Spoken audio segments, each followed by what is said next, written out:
Good morning and welcome to Real Estate in Real Time. I'm your host, Woody Zimmerman, here with Mark Skabowski of Remax Lakes, and welcome to the show. Good morning, how are you? Good morning, doing fine, and we're going to talk about a topic that, very good topic when buying real estate, because this is about getting to the closing table, getting everything done. Yeah, Hitting the finish line. I know, that's the finish. That's the excitement of everything, is like going to the table and signing everything. And I tell you what, it's been pretty weird with COVID, because it used to be that you and your spouse show up with the seller and their spouse, and you're meeting each other for the first time, and agents are there or whatever, and you're talking, and little Johnny, he loved that backyard, and your kids, and now it's like, so it's informal, or it's impersonal, I guess I should say, because a lot of it's done through iPads, and things have changed. But we're back to in person. We're back to in person. But you're right. We went through the step of Zoom closings. That was interesting. Yeah. To go through Zoom. But yeah, we're back to where it's face to face. We're kind of back to pre-COVID. Okay. All right. The benefit out of COVID though is that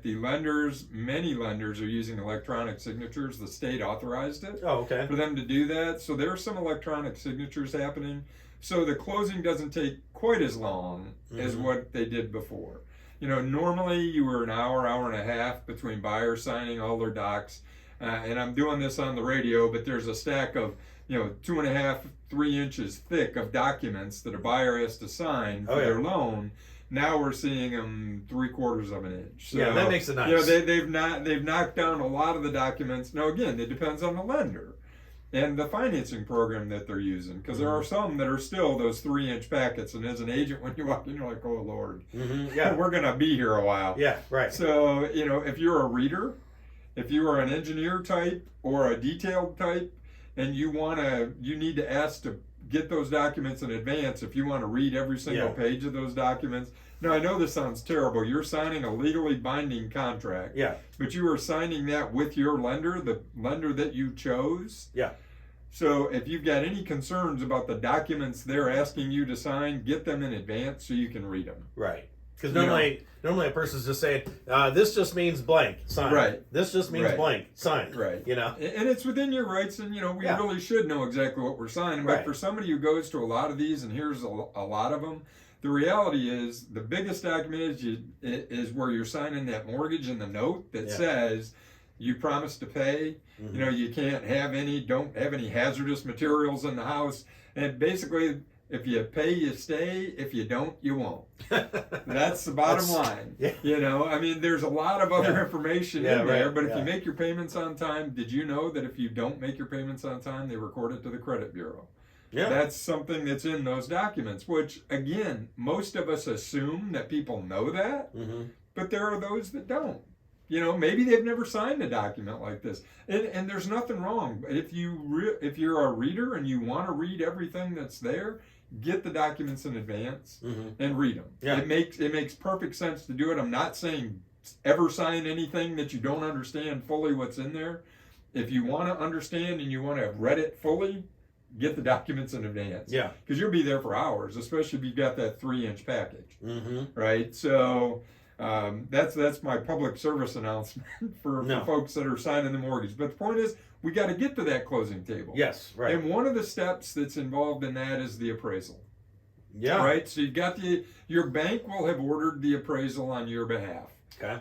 You have to pay for the appraisal up front, so that's part of your closing costs. But you're going to pay the bank. The bank will order that appraisal. That's one of the things that happened after the financial meltdown, is it has to be a disinterested third party, and that has always been the case. But they go through these companies that the bank, it's kind of a blind. The bank can't say, oh, I want appraiser A. They have to go into this appraisal management company, and it just randomly selects an appraiser to do your appraisal. Okay. Right? So the bank can't influence. You can't influence. The agents can't influence. It's truly a disinterested third party. However, they do have a copy of the purchase agreement.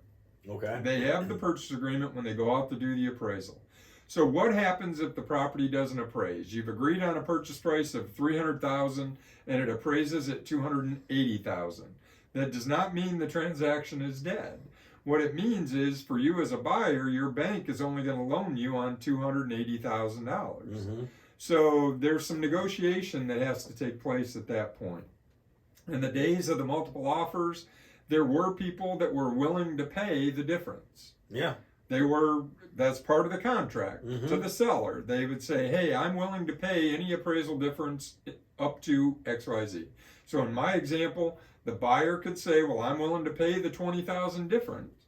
Now that's going to come out of their pocket. The bank is not going to loan them that $20,000. The bank is only going to loan them on $280,000. Yeah. So there's one option. The buyer pay the difference. Another option is the seller reduce the purchase price to $280,000. Yeah, not in this market. I mean, it depends. It depends. With multiple offers, many times. Yeah. I mean, it still could be the best offer, and they may reduce to $280,000, or something in between, where the buyer says, "Well, guess what? I'll pay $10,000 difference, seller, if you reduce the price to $290,000. Okay. I'll pay some of the difference." You could order a second appraisal, although those are very rare to get a second appraisal, because now you're disputing what the first appraiser said. Don't necessarily see that. You could change lenders and get a new appraisal. I've seen that happen. Buyer says, I'll just get a new lender. Now, the seller has to agree to that too, because you're probably extending the closing time. Right. So a lot of people have to agree. Or the bottom line, the deal is done. Now it is truly done. If you can't come to some form of an agreement due to the appraisal shortage, the transaction is over. Wow. Okay. Interesting. All right. We're going to talk more about this topic, getting to the closing table, next. You're listening to Real Estate in Real Time. Welcome back. You're listening to Real Estate in Real Time. I'm your host, Woody Zimmerman, here with Mark Skabowski of Remax Lakes, and we're talking about getting to the closing table, which that's the finish line. That's what we want. That's what we want to get to. But we're talking about a pretty important topic right now, because if the appraisal comes back low, then, I mean, you just went over the options. There's options for you. So the deal is not automatically done, but it does mean both buyer and seller and the lender all need to agree if you're going to get a second appraisal. Buyer and seller, essentially you're negotiating again. Switching lenders, yes, you can do that. However, you're going to pay for another appraisal. The seller's going to have to agree to extend the closing time, because it's unlikely you're going to get an appraisal done in a day. It's going to take some time to get that appraisal done. Yeah. So hopefully the appraisal comes back good. Yeah. Right? First shot, and we're on our way. Then as you're getting closer to closing, that's one of the big hurdles. You may have an inspection hurdle, then you have appraisal hurdle. The next step is getting it to the closing table to finally close. And a lot of times you get questions from buyer, well, what do I need to do to get ready for closing? Yeah. So we have a standard form that we send out to every buyer a few days in advance of closing that says, here's what's going to happen. Here's what you need to do. Now, some of these steps I want to talk about are well in advance of that. Okay. It goes back to, don't go get any new credit. Yeah, right. Right? Don't go buy a brand new car. Yeah, right. Don't quit your job. Yeah. Right? Don't change jobs. Because some people, I'm going to make more money, but when you change jobs, now your lender's got to revalidate that you're going to make that much and that you're going to keep that job. So there's a lot of don'ts that are involved with that. And the only thing that I can say is communicate with your lender. If you're going to make some of those changes, because you know what, if you're wealthy, you've got great credit, you've got great cash reserves, if you want to go buy another car, probably not going to impact you on getting to the closing table. But if you are close, if your pre-approval is at the max, and with interest rates jumping and being where they are today, what you thought you could buy may not be the same thing that you can buy or get approved for as you go.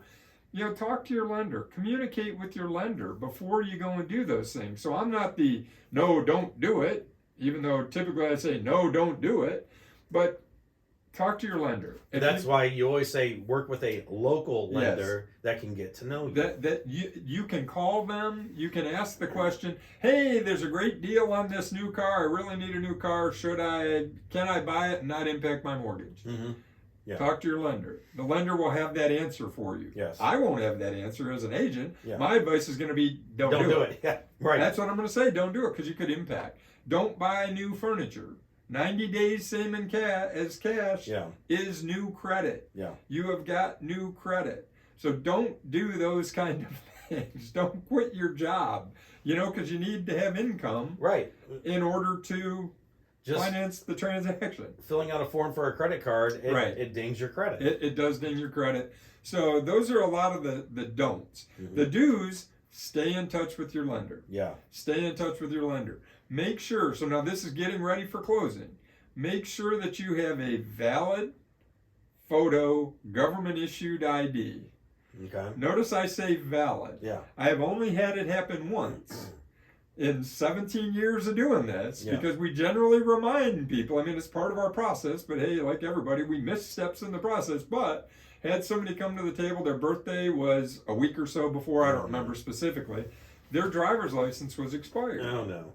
So we were fortunate. The title company says, well, we can't technically close, air quotes, close the loan. We had enough time. The person could get to the BMV, get their license renewed, and get back. Oh, boy. Because you need to prove you are who you say you are. Right. Now, that's not discounting. If you are a corporation or an LLC, the title company will want to see the documents that says that the people who are at closing are authorized to sign documents at closing on behalf of the LLC or the corporation. Yeah. Right? And a lot of people buy investment properties as an LLC. Yeah. The title company is going to want to make sure that you've got a copy of your operating agreement, something that says you are authorized to sign. Yeah. Okay, the other question I get asked is, well, do I have to come to closing? Yeah, right. Does my partner, the other person that's on the contract, do they have to come? Can I sign on their behalf? Yes, they can if you have a documented power of attorney. Yeah. Right? So all parties to the contract have to be at the closing table, or have a POA, a power of attorney, to where another party can sign on their behalf. Right? So I guess the last and final piece of advice I can get for somebody trying to get to the closing table is be flexible. Right? The closing date on the contract is an on or before date. And what we're seeing is many times closings are getting extended out due to a variety of issues. Oh, yeah. Be flexible, stay calm, and carry on. Yeah. Be flexible, right? If you need to schedule a closing, be flexible on that time. There's only 5 4 p.m. closings at any title company throughout the week. If they have 2 closers, there's 10. Yeah. Right? But in general, there's only 5 4 o'clock time slots. Everybody wants to close at the end of the day. Of course. So they don't have to take off work. Be flexible. That's the best advice I can get. That is good information. Good information. Your contact information. Sure. Website's lakes-realtors.com. Phone number is 574-834-1233. Let's get more to the closing table. Let's do it. Yeah, let's get them. All right. Very good. You've been listening to Real Estate in Real Time. Have yourself a wonderful weekend.